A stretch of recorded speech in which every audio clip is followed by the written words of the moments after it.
Hello and welcome to the Food is Medicine podcast.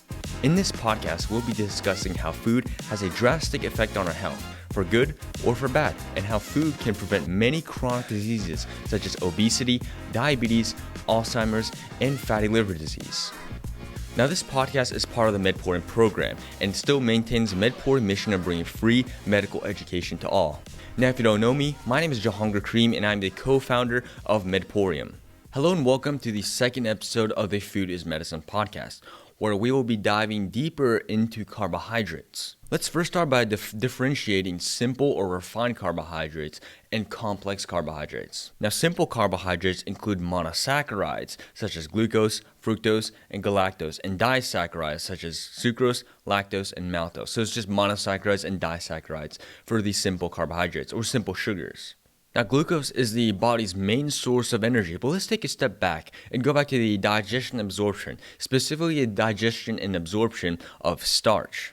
Now, as we know, digestion starts with the mouth, where there's amylase. I'll break down some of the starch, goes down to the stomach, which will break down even further, and then duodenum, where pancreatic juices will be secreted, specifically pancreatic amylase will break down the starch, and it will be broken down to disaccharides. You might be maltose, lactose, or sucrose, but let's just go with sucrose for this case. It just depends on which starch we've ingested, but let's just go with sucrose for this example. Now, just as a reference point, maltose is found in grains, sucrose is found in fruit, honey, cane sugar, and lactose is found in milk and dairy products. Just sucrose is basically table sugar. Now, once we've broken the starch down into the disaccharides, once we've broken down into sucrose, the body will then break down the disaccharides, and since it's specifically sucrose, we'll break it down into fructose and glucose.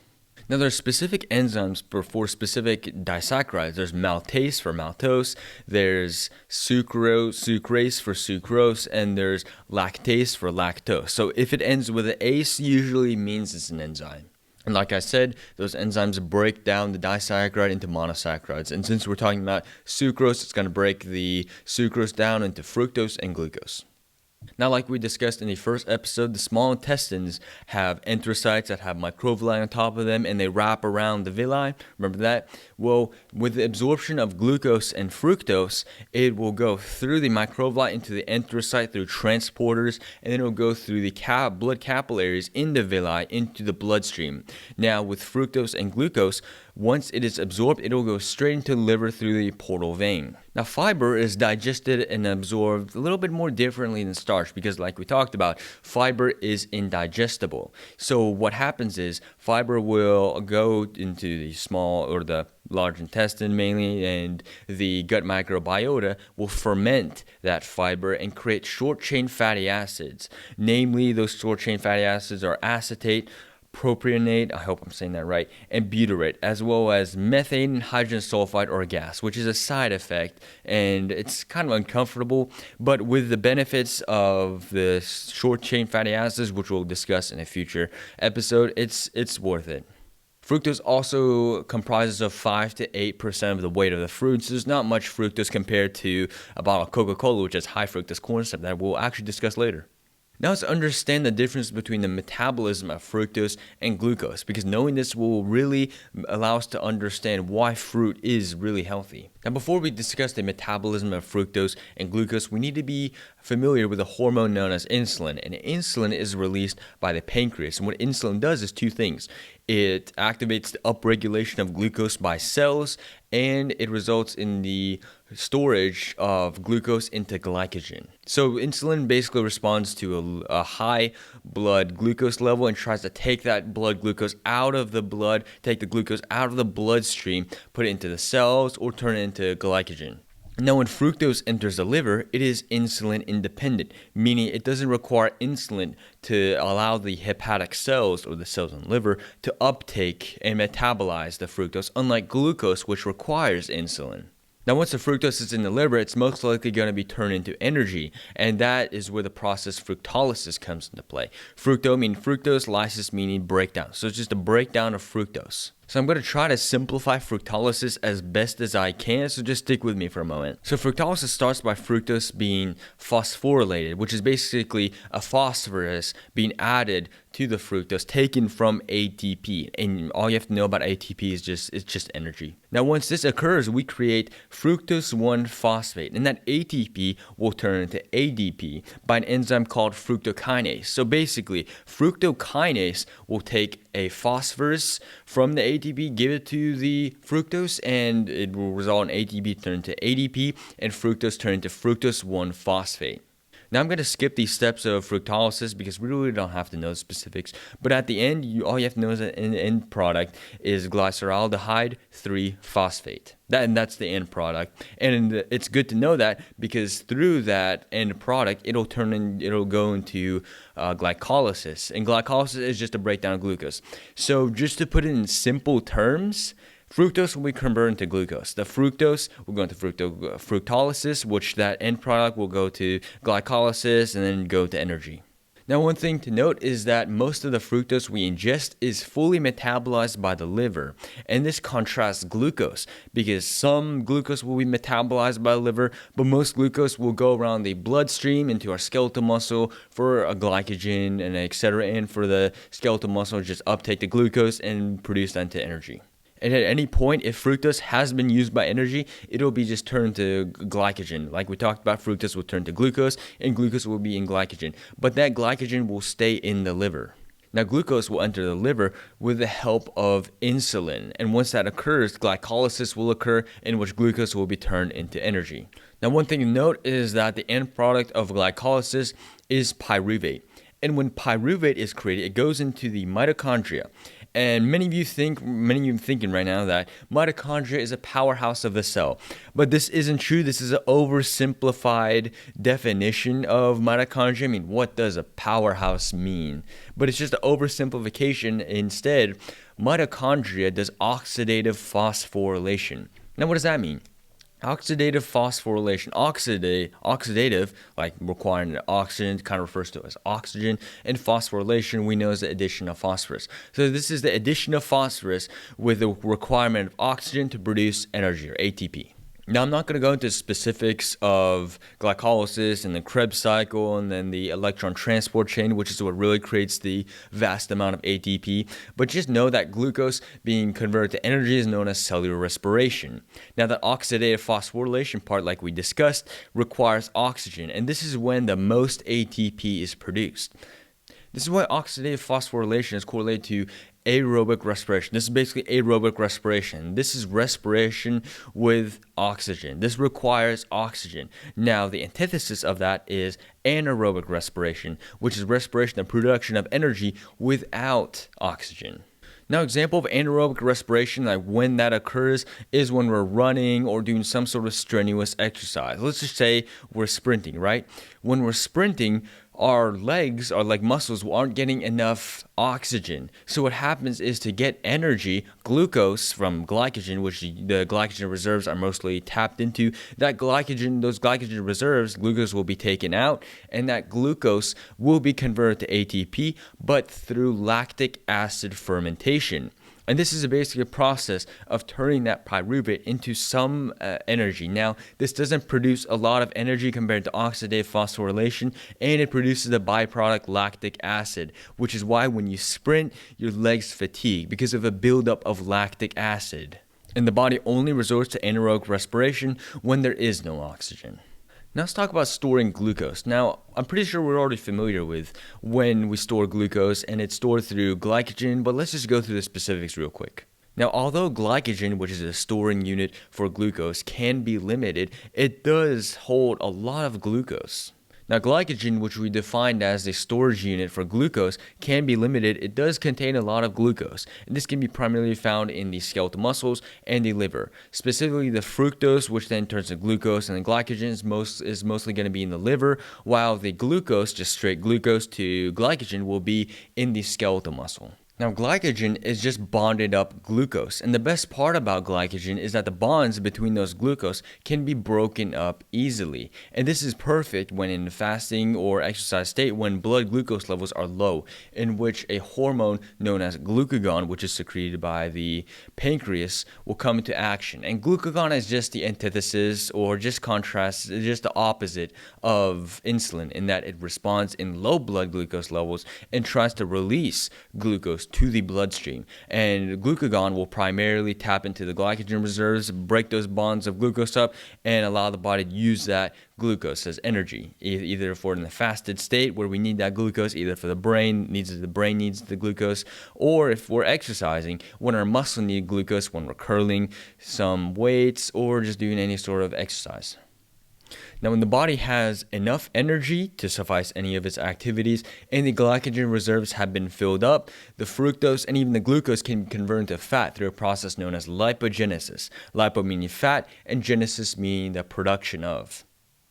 Now, this is why eating a diet high in sugar can be dangerous because, like we talked about, if the body has enough energy production and the glycogen reserves have been full, the fructose will be turned into triglycerides. And the thing about fructose, like we said, it's mainly metabolized by liver. So most of the fructose is just going to stay in the liver. So when it's converted to triglycerides, that fat is going to wrap around the liver. And this is known as visceral fat. Visceral fat is fat that's deep inside the organs that we can't visibly see. And this is the most dangerous fat because it wraps our organs. And our organs are so crucial, especially the liver. So when you eat a diet high of fructose, the body will convert that fructose into triglycerides, wrapping the liver around, creating the condition known as non-alcoholic fatty liver disease, or NAFLD. And fatty liver disease has been correlated to a multitude of health consequences and health concerns, primarily cardiovascular disease, etc. Now, with the increased consumption of glucose, insulin will be released. But when insulin is continuously released over a long, prolonged period of time, that insulin may not even work.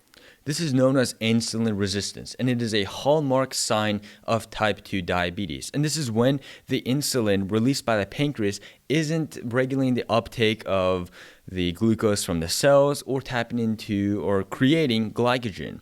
So when insulin is released, it will bind to the receptors on the cell to allow for the uptake of glucose. But if that insulin is not working, then glucose cannot be taken in by the cells, and that glucose might stay in the bloodstream and cause terrible consequences. Now, like we said, the pancreas will secrete more insulin, and insulin is pro-inflammatory. So if it secretes more insulin, it can actually result in more inflammation, chronic inflammation, which is a hallmark sign in many chronic diseases such as Alzheimer's and some cardiovascular disease.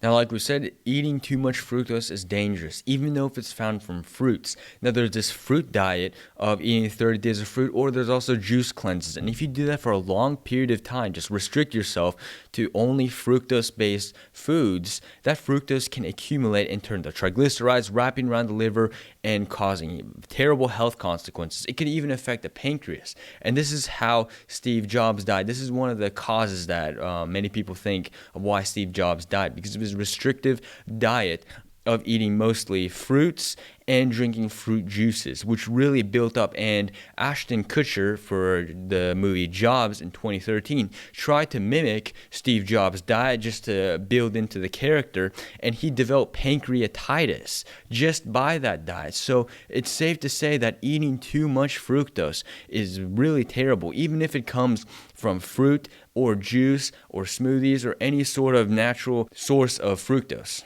Now, speaking of fructose, the main difference between drinking 100 calories of Coca-Cola versus eating 100 calories of apples is that apples contain fiber. And we talked about the broccoli example in the first podcast episode, but that fiber will delay the amount of fructose and glucose going into the liver, while the Coca-Cola will just bombard the liver with just all that fructose, mostly fructose, and then some glucose. Now let's talk about the thing about high fructose corn syrup, because many people don't really understand how detrimental high fructose corn syrup can be. So let's break that down. Now, before we discuss how bad high fructose corn syrup is, we need to look back into the past to look at the origin of high fructose corn syrup. And this kind of starts in 1933 when President Franklin D. Roosevelt enacted the Agricultural Adjustment Act as part of his New Deal. Now, as part of the Adjustment Act, Franklin D. Roosevelt gave more subsidies or more money to farmers to grow commodity crops, as we call them today, such as corn, soy, and wheat. Now, commodity crops are just crops grown in high volume and high intensity. They're basically the priority in terms of agriculture. Now, fast forward to 1957, there's two men, Richard O. Marshall and Earl R. Couey, who produced high fructose corn syrup after creating the enzyme glucose isomerase, which basically converted glucose to fructose, allowing for more of a percentage of fructose from corn syrup. During the 1970s, mainly 1974, there was a sugar crisis. And this was because Caribbean countries, who usually export the most sugar around the market, weren't exporting enough, which resulted in a higher price of sugar. And this resulted in rationing of sugar in countries and nations like the Soviet Union and Britain and the US. So when this occurred, the US had to resort to another sweetener. And this is when high fructose corn syrup really hit the market and really started to go into soft drinks and other processed foods. Now, one of the reasons why high fructose corn syrup was used is because it was cheaper to produce. It was also much sweeter because usually when you produce high fructose corn syrup, it's usually a 55% to 45% ratio. The 55% is fructose and the 45% is glucose. Now, in normal sucrose or table sugar, it's an even 50-50 split. But with high fructose corn syrup, as the name implies, there is more fructose. And like we discussed before, too much fructose can lead to non-alcoholic fatty liver disease in long term. And also, like we discussed from the Agricultural Adjustment Act from FDR, this allowed for more subsidies of corn. So corn was very abundant. And since we had a large supply of corn, we could make corn syrup and then turn to high fructose corn syrup much easily than importing sugar from the Caribbean, which was a higher price. Now, like we said, high fructose corn syrup is produced from corn, and specifically cornstarch is used to produce corn syrup. And from the corn syrup, we produce high fructose corn syrup through enzymes that allow for more fructose. Now, in America, much of our corn is genetically modified, and it's also sprayed with herbicides such as Roundup, and the active ingredient for Roundup is glyphosate. And glyphosate has been labeled by the International Agency for Research on Cancer Working Groups as a probable carcinogen to humans, meaning that this is a substance that could cause cancer, and it could have a role in disturbing the gut microbiota. Now, basically, glyphosate is terrible for us. There does need to be more studies linking the cause of glyphosate to many of health consequences, maybe for causing cancer if it may, or causing any other disease. But it just seems logical that spraying chemicals on the food we eat just seems like something bad because we don't know how those chemicals can affect us. In 2001, Dr. David Ludwig and his colleagues conducted a study of 548 ethnically diverse school children from public schools in 4 Massachusetts communities to examine the relationship between consumption of sugar-sweetened beverages and obesity. And after 19 months, the body mass index increased with a mean being 24 and the range being 10 to 39, and the frequency of obesity increased even with adjustments to demographic, dietary, and lifestyle variables. Now, we may not know what kind of sugar-sweetened drinks was given to the children, but it's reasonable to assume that it contained high fructose corn syrup. Just from 1970 to 2000 in the US alone, per capita consumption of high fructose corn syrup increased from just 0.6 pounds per person to 73.15 pounds per person, which is just less than 100-fold increase. Now, I don't know about you, but that is a lot of high fructose corn syrup. Now, there's an article from the American Journal of Clinical Nutrition suggesting that the introduction of high fructose corn syrup and the increased intake of sweetened beverages like soft drinks have led to increases in total caloric and fructose consumption that are important contributors in the current epidemic of obesity. Okay, so we know that high fructose corn syrup is pretty bad, but since it is a chemically produced sweetener, does it have any other negative effects towards the body, besides resulting in weight gain and further pushing the epidemic of obesity? Well, there's a study from Science Direct that found that short-term consumption of high fructose corn syrup aggravates colitis and upregulates the proportion of macrophages in mice with irritable bowel syndrome, which is a type of gastrointestinal disease. Macrophages are just white blood cells that eat pathogens. Now, the study found that the high fructose corn syrup promotes pro-inflammatory cytokine production. Now, cytokines are basically chemical messengers the white blood cells and just immune cells release. And these cytokines can be inflammatory. So an upregulated increase of cytokines can result in chronic inflammation. Now, although the study was conducted on mice, a study before from Science Translational Medicine found that simple sugars like glucose and fructose can alter the gut microbiota in the gut and promote colitis in mice. Now, more research needs to be done on the effects of fructose and GI health, but it is known in the scientific community that hypersensitivity to fructose-containing foods, including high fructose corn syrup, results in worsened irritable bowel syndrome symptoms. Now, the question to ask is, does an increased consumption of sugar or just simple sugars in general increase the risk of having colitis or irritable bowel syndrome, or could they even cause colitis and irritable bowel syndrome? That's an interesting question that it would be great to address, but I haven't really found any case studies kind of link the cause to that, and there haven't been much human studies on that. It was primarily mice studies, and these are mice studies, but sometimes this strong of a correlation between eating simple sugars and the aggravated symptoms of irritable bowel syndrome cannot be ignored. Now, fructose has also been shown to affect insulin sensitivity. Now, one key thing to note is that being insulin sensitive is crucial. A healthy human being should be insulin sensitive. And this basically means that insulin is working. It's attaching to the receptors of the cells, allowing for uptake of glucose and converting glucose into glycogen.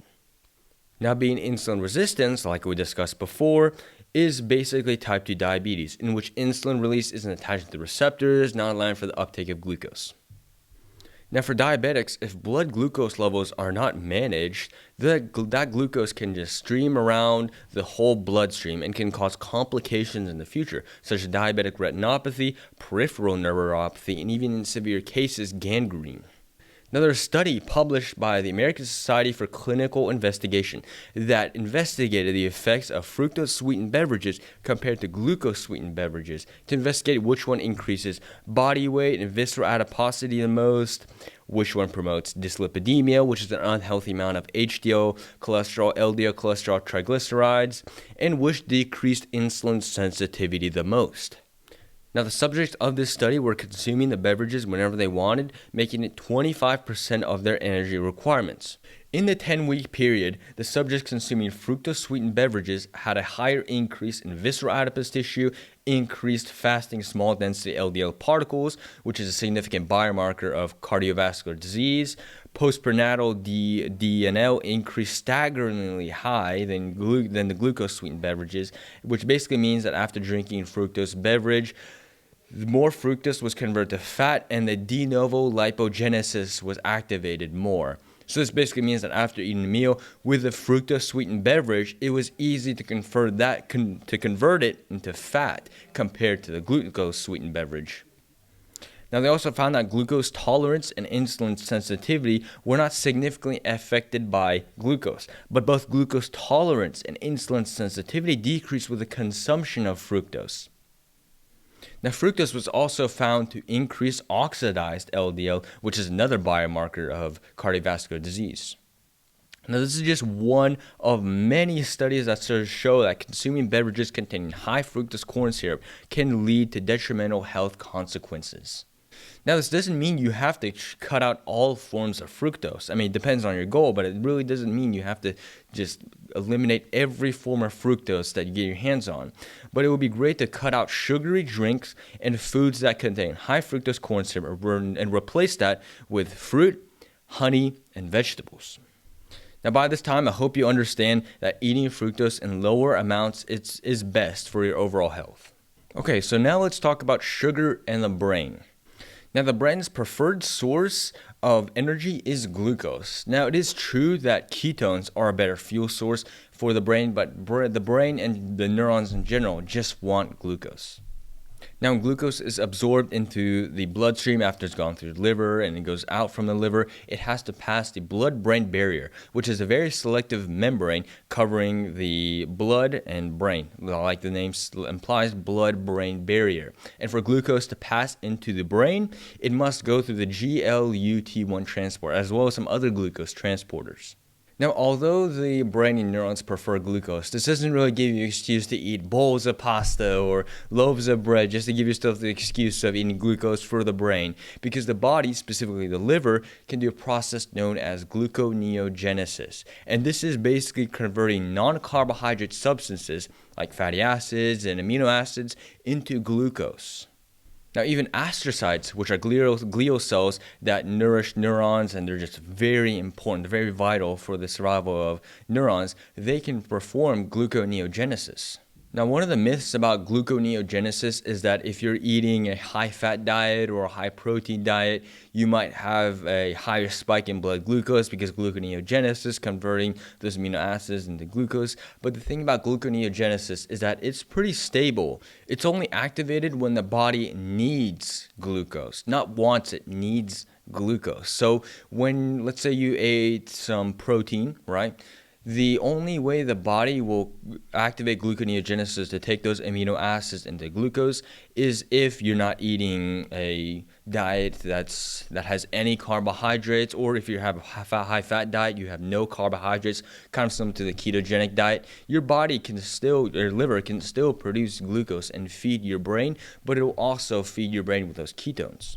Now, if we're in a fasted state and glycogen reserves have been depleted, the body will activate gluconeogenesis through fat storages. And this is why in fasting, some people see weight loss or body fat is more metabolized because of fasting, because in the fasted state, gluconeogenesis is activated. Now, if this fasted state lasts for a long period of time, the body will tap into muscle protein, and it'll use the protein from our muscles, the amino acids from our muscles, and convert that into glucose for energy, which can result in loss of muscle mass.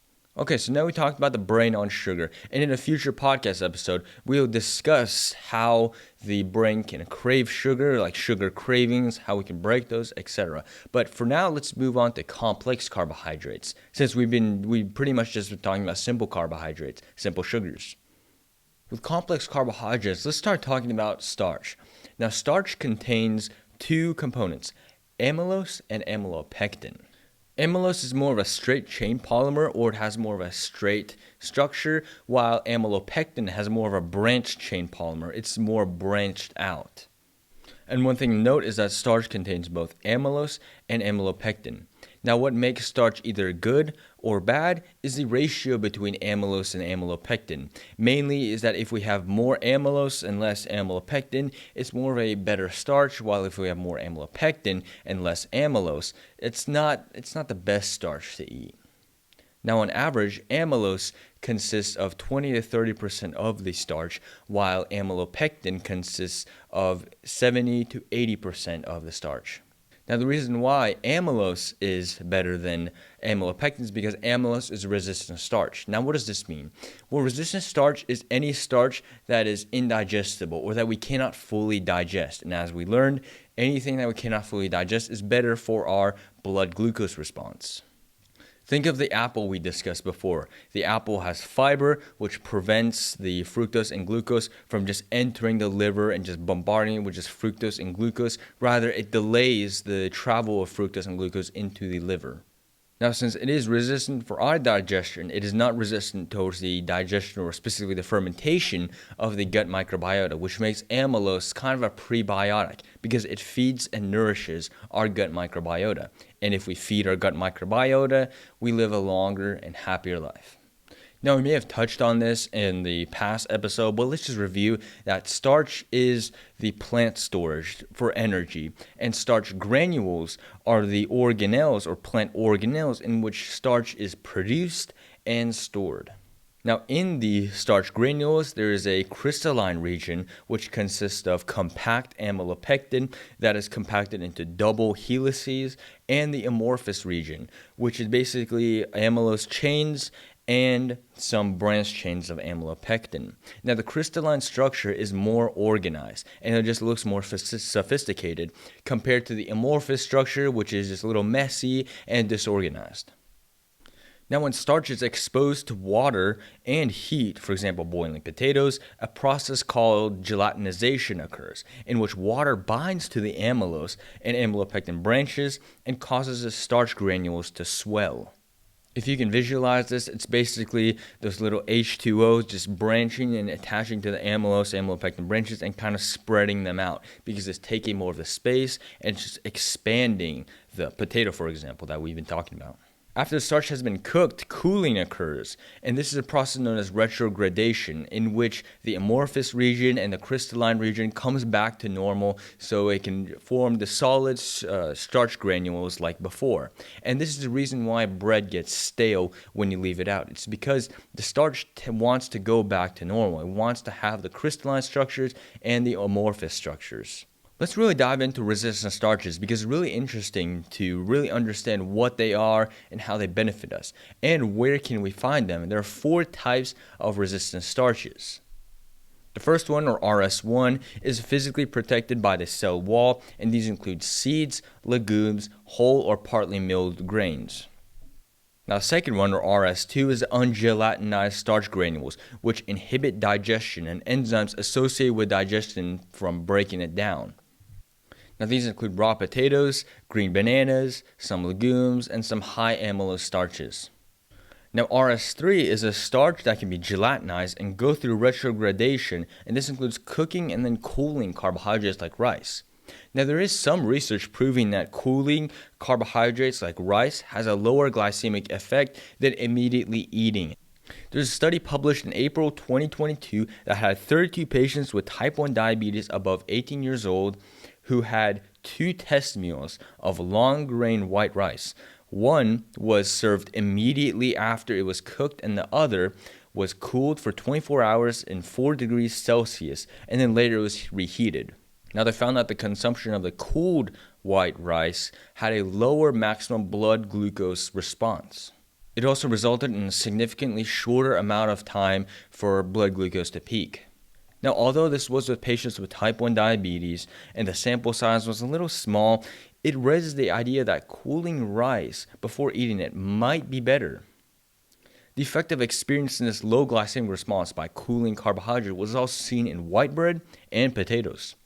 Now, RS5, or the 4th resistant starch, is chemically modified resistant starch, which many food companies are working on, and the one that I didn't mention yet is RS5. There's a 5th resistant starch, and this is basically the combination of amylose and lipids, producing an amylose lipid complex, and that it can resist enzyme hydrolysis by restricting granule swelling during cooking. So it's basically amylose plus lipids, and that's what makes it resistant. Now let's talk about grains, which include wheat, barley, and rye. And what do all of these things have in common? They have gluten. Now, gluten has got some attention over the years, and there has been a spike in gluten-free products from the past 2 decades. And there's a good reason for this. Before we talk about that reason, let's really understand what gluten really is. And gluten just acts as an adhesive material for flour. It's basically a glue for flour. Now, gluten is made of the protein components, glutenins and gliadins. Now, one gastrointestinal disease that is associated with gluten is celiac disease. And celiac disease is a severe allergic reaction towards gluten. Now, just to simplify celiac disease, when a person with celiac disease eats a gluten-contained product, that gluten will go all the way into the intestines, and the human body can't really ingest gluten fully. So it goes into the intestines, and the immune cells will overreact to it, thinking that it's a pathogen. And what happens is the immune cells will release cytokines, and we know cytokines are inflammatory, and cytokines, as well as other inflammatory molecules, can indirectly damage the villi, causing the villi to be more flattened out, and that can result in malnutrition. Now, in most food sensitivities, the body will just negatively react to the food and send inflammatory messengers and molecules to label the food particles as enemy or immune cells. Now, another part of the damage that celiac patients might experience is leaky gut. And this is because the cytokines can damage the gastrointestinal lining, allowing for a little bit more porous areas for other things, other components that are not supposed to go into the bloodstream, they're able to go. So some bacteria can go, as well as gluten can pass through the gut into the bloodstream. We'll talk about why that could be something that could be detrimental. Now, gluten sensitivity is a little bit more different than celiac disease. In its more formal term, it's known as non-celiac gluten sensitivity. And this is still a sensitivity to gluten, but it's not as severe as celiac disease. Now, gluten sensitivity is caused by elevated levels of antibodies against the gliadin component of gluten and cytokines, which are released in the immune response. So it's kind of like celiac disease, but not as severe of a reaction. Now, in leaky gut, some of those components that aren't supposed to pass through the bloodstream can pass, and gluten can pass through the gut into the bloodstream, go to places like the brain, and those anti-gliadin antibodies might bind to the gluten because they think it's a pathogen, but the antibody could also bind to proteins in the brain, and it can cause some detrimental effects. Now, this is why elevated cytokine levels are seen in Alzheimer's, Parkinson's, multiple sclerosis, and even autistic patients, is because those diseases are usually categorized by inflammation. And there's also some studies that have somewhat of a correlation pointing to gluten and gluten sensitivity and even celiac disease to cognitive impairment. There's an article from PubMed that I've linked down below that basically discusses gluten sensitivity, and people with gluten sensitivity have issues with brain function without having the gastrointestinal problems. Now, Dr. Willem Carl Dickey, hopefully I'm pronouncing his name correctly, was the first to make the connection between ingestion of wheat flour to celiac disease, specifically the protein gluten, in terms of affecting celiac disease. Now, he found this through the Dutch famine in 1944, in which bread wasn't easily available, and he found that the death rate of children who had celiac disease was lower. But then when the famine went away, the death rate of children with celiac disease went back up. So he found a correlation between gluten, the wheat flour, the gluten in the wheat flour was associated with the aggravation of celiac disease. In 1952, doctors from Birmingham, England, including Dr. Dickey, founded the link between the ingestion of wheat proteins and celiac disease. There was a 2006 Mayo Clinic study by Dr. Joseph Murray that found that there's a possible association exists between progressive cognitive impairment and celiac disease, given the temporal relationship and the relatively high frequency of ataxia and peripheral neuropathy, more commonly associated with celiac disease. So he basically stated that there might be an association between cognitive impairment and celiac disease. Now, there's another article published in PubMed by Dr. Rodney Ford that stated that gluten interferes with the body's neural network through a combination of cross-reacting antibodies, immune complex disease, and direct toxicity. Now, these nervous system effects include dysregulation of the ANS or autonomic nervous system, cerebral ataxia, hypotonia, developmental delay, learning disorders, depression, migraine, and headache. It was also found that gluten sensitivity could also be associated with neurological symptoms in patients who do not have any mucosal gut damage, that is, without celiac disease. Now, it is said that the immune reaction to gluten can activate the COX-2 enzyme, or the COX-2 enzyme, and TNF-alpha, which promotes inflammation. Now, here's something interesting about gluten. When gluten breaks down in the stomach, it becomes a mix of polypeptides that crosses the blood-brain barrier and binds to the brain's morphine receptor, which is where opiate drugs bind to create a sensorial high and pleasure.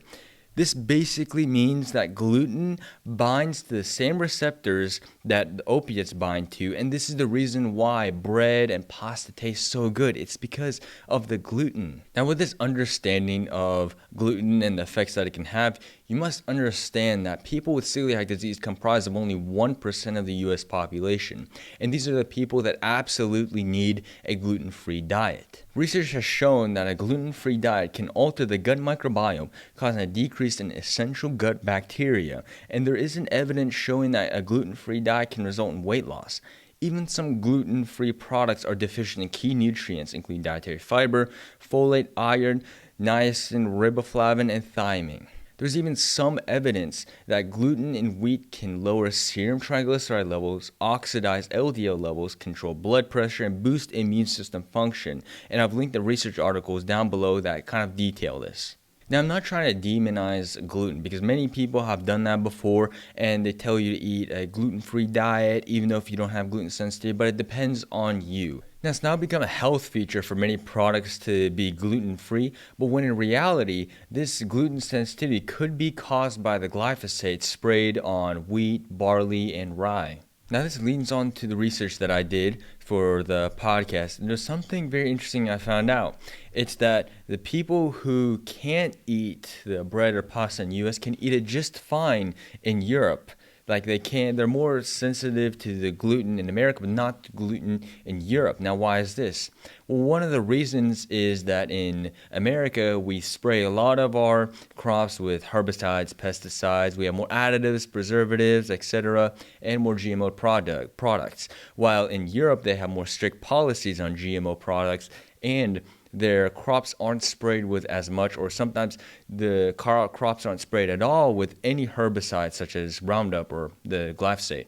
So another difference between the US and Europe in terms of production of bread is that in Europe, they use an overnight process. And this is a traditional way of allowing the bread to rise and allowing it to bake better, compared to in America where we can make a loaf of bread in 2 hours.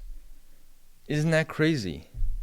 We're not giving enough time for the yeast to fully rise, and we add some chemicals and preservatives to speed up the process. There's also more gluten in the wheat in America compared to Europe, and this is due to 60% of the US wheat being hard red wheat and 23% is soft wheat. Now, hard wheat contains more gluten, and that gluten that is contained in the hard wheat is much stronger than in the soft wheat.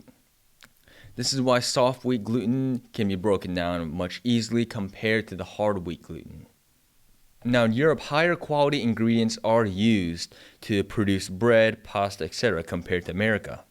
Now we understand how US and Europe differ in the production of carbohydrates such as bread and pasta, but let's talk about differences between white bread, brown bread, or whole grain bread. Which one is actually better for us? Well, to do that, we have to look at how they're produced, and we're going to look at the structure of wheat in general. Now, wheat contains an outer bran, which contains fiber, the endosperm, which is the starch, and germ, which contains vitamins, minerals, and gluten is found in the endosperm specifically. To produce white bread or white flour, bran and germ are taken out, which strips away the fiber and the vitamins and minerals that come in with germ. And if you haven't gotten it already, more fiber leads to less of a blood glucose response, and fiber is just generally good. So with eating brown bread, you have a less glycemic response compared to white bread. White bread is bleached and filled with additives such as azodicarbonamide, or ADA, which is a dough conditioner that can induce asthma and even skin sensitization for workers that are exposed to it. Now, ADA is a whitening agent and is also used to make yoga mats soft, and that is included in bread. Literally, an ingredient or a component that's used to make yoga mats soft are in the bread we eat. Now, most bread in the US also contains ascorbic acid or vitamin C, which basically gives the bread more volume and increases elasticity. And I mean, this might be one of the better additives or preservatives, but regardless, these are just some of the additives and dough conditioners in bread. Now, in Europe, many of these additives and preservatives such as ADA are banned, and instead there are a few simple ingredients that are used to make bread, which include yeast, salt, water, and flour, which is the traditional way of making bread. Now, in contrast, here in America, we've used science to make bread cheaper and produce it faster. And I'm sure it was to combat with overpopulation and feeding more people, but now it's come at the expense of our health. There are also preservatives such as propionic acid, hopefully I pronounced that correctly, which prevents the deterioration of bread and prevents bread from molding. Without a doubt, in many cases, especially in the US, the white bread and brown bread contain many additives and preservatives. But in the context of looking at how wheat is taken away, like how the specific bran and germ are taken away to make white bread, it's safe to say that brown bread is more superior towards white bread because it still has the fiber and it still has the vitamins and minerals necessary for human physiology. And the same logic kind of goes for white rice and brown rice. Brown rice has the fiber, which kind of makes it better than white rice. Now, so far, I've just been bashing these carbohydrates. I've basically been saying that carbohydrates are bad. But let's look at what makes carbohydrates bad. And the main thing that makes some carbohydrates bad, some carbohydrates better or good, is the glycemic response, how it affects blood glucose levels. Does it raise it too much? Does it keep it stable? And with that, when it increases blood glucose levels, insulin will also be released. So knowing how the carbohydrates affect blood glucose levels, it's crucial because through blood glucose levels increasing, insulin levels will increase, and we know insulin is pro-inflammatory, and over a long period of time, insulin resistance can occur, and that can lead to type 2 diabetes, and it's just a cascade of health consequences. Now, the measurement of food based on the blood glucose levels is known as a glycemic index. A higher glycemic index basically means that the carbohydrate can be produced into glucose faster. Now, glycemic load is the measurement of blood glucose response relative to a specific serving of that carbohydrate. This is basically glycemic index times the amount of digestible carbs over 100, and it determines the quality and quantity of carbohydrates, unlike the glycemic index, which requires the consumption of 50 grams of carbohydrates to determine if that specific food is good or bad. And we'll talk about why 50 grams of carbohydrates is a little too much. Now, for now, to put this into perspective, finding the glycemic index of broccoli requires 5 stalks of broccoli, which is 50 grams of carbohydrates in broccoli. But that is a lot of broccoli compared to the glycemic load, which will just take like maybe 1 or 2 stalks. It's more of a realistic serving. For comparing the glycemic load and glycemic index of each food, let's look at table sugar or sucrose as a reference point. And anything that's higher in glycemic index or higher in glycemic load in terms of sucrose maybe should be limited or maybe even avoided, but that depends on your own health goals. Now, table sugar has a glycemic index of 68 and a glycemic load of 7. For the ranges, a low glycemic index is less than 55, medium is 56 to 64, and high is over 70. A low glycemic load is less than 10, medium glycemic load is 11 to 19, and a high glycemic load is more than 20. For starters, let's look at apples. Now, apples have a glycemic index of 38 and a glycemic load of 6, but to compare that to apple juice, which has a glycemic index of 40, but look at the glycemic load. It is 11, which is higher than normal apples, and this is because when you juice fruit, you take away that fiber, and I've been saying this constantly, and I'm going to say it again. Fiber delays the ability of glucose to go to the liver. It delays the glucose response. And that's why fiber is crucial. Now, here's one that may shock you. Watermelon has a glycemic index of 72, which is pretty high, higher than sucrose. But guess what? The glycemic load is 4. This literally is saying that although the glycemic index of watermelon is high, the glycemic load is low. And this is because 50 grams of carbohydrates of watermelon is equated to about 4 cups of watermelon. That is a lot of watermelon. For some watermelons, that could be the entire half of the watermelon. Now, this just details why glycemic load may be a better measurement than glycemic index. The regular serving of watermelon is about 1 to 2 cups, which contrasts with the 4 cups of watermelon that's needed to eat for the glycemic index measurement. Now let's look at linguine. Now, linguine has a glycemic index of 52, making it lower than sucrose, but it has a glycemic load of 23, making it high in the glycemic load spectrum. Now, this indicates that even a regular serving of linguine could raise glucose and insulin levels to high amounts. Now let's look at the carbs that everyone loves besides pasta, which include potatoes, bread, and rice. Now, baked russet potatoes have a glycemic index of 85, which is significantly higher than table sugar. and it has a glycemic load of 26, making it high in glycemic load and glycemic index. So it might be a better idea to limit your consumption of baked, russet potatoes, but for uncooked or unboiled potatoes, the glycemic index is 57 and the glycemic load is 12. Now, just as a review, the reason why baked potatoes have a higher glycemic index than non-baked or non-cooked potatoes is because when you add heat and water to starches like potatoes, the water will go in and just open up the amylose and amylopectin, and since amylose and amylopectin is basically glucose, it'll basically expand and expose the glucose, and that's what makes baked potatoes sweeter than uncooked, because the glucose is more exposed, and when you eat the baked potatoes, you can taste the glucose, you can taste the sweetness. Now, white rice has a glycemic index of 64 and a glycemic load of 23, so maybe limiting the consumption of white rice may be a good option, but again, this depends on your health goals. With whole wheat flour bread, we have a glycemic index of 71, which is higher than sucrose, and a glycemic load that is considerably low due to fiber. And like we talked about, fiber delays the blood glucose response. Yeah, I'm sure you got it now because I've been saying it constantly. It might be in your head now.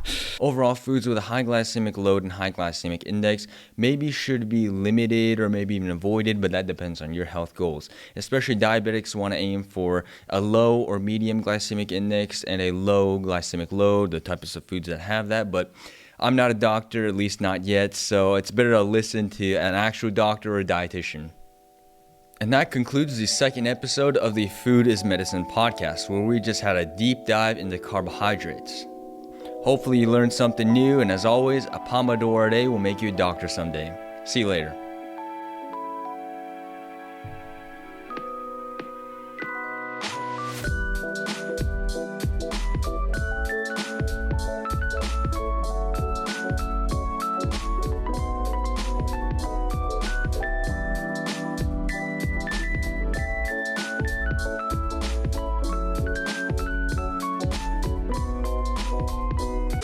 Is glyceraldehyde,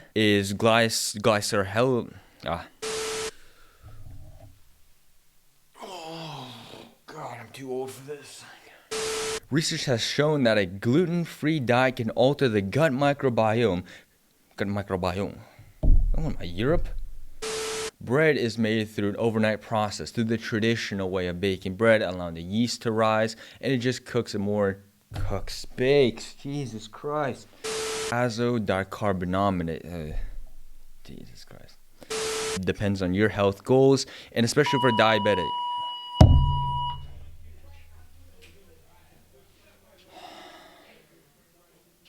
Which prevents deterioration of bread and the mold production. Mold.